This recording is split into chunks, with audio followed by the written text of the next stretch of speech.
So we were standing outside from the concert, and we just happened to meet this fine fellow here, Robert Cannon. And of course, he and Jeff start talking about UFOs, our favorite subject, and he wants to share one of his stories. So this was in the late 80s in the Ochicos. My family has a cabin there, kind of on the Mitchell side. And the Ochicos is The National Forest east of Prineville. This is Oregon. Yeah, we're in Oregon.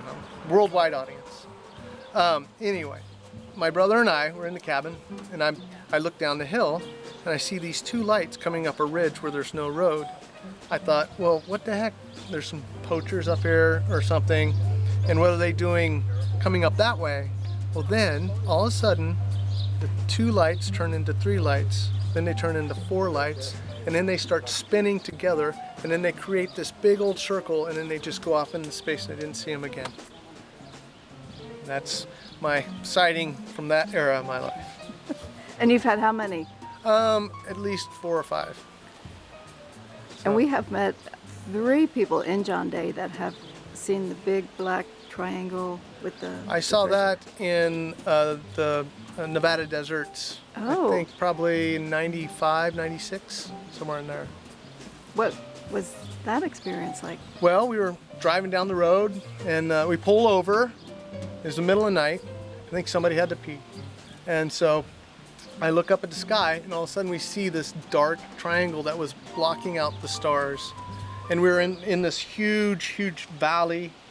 And all of a sudden, that kind of like negative space just went all the way across that valley, like immediately.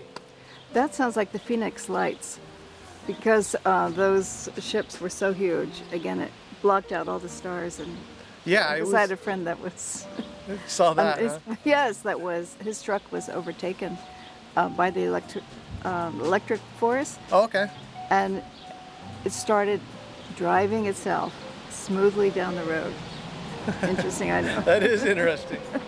But yeah, that was another one of the sightings. And then in the past year, I've seen a kind of, if you've zoomed in close on it, a stereotypical flying saucer canted at like a 45-degree angle with lights kind of flying around inside the atmosphere, fairly close distance from me, and then it just fades away. Well, it's fascinating how people see these things, and you just wonder, why is everyone afraid? Because they don't attack, they don't... Well, the interesting thing is I saw it with my daughter, and she's 10, and we've seen that same craft twice, and I never felt any fear. She didn't feel any fear, and she can be kind of a scaredy cat at times. So, I'm not saying it was alien, I'm just saying I saw it. But we know it's benign, whatever it was. Yeah, seemed harmless to me. It was like, that's interesting. We'll probably see him again. Oh, an old friend. Maybe. Thanks for your time. No problem. Thank you.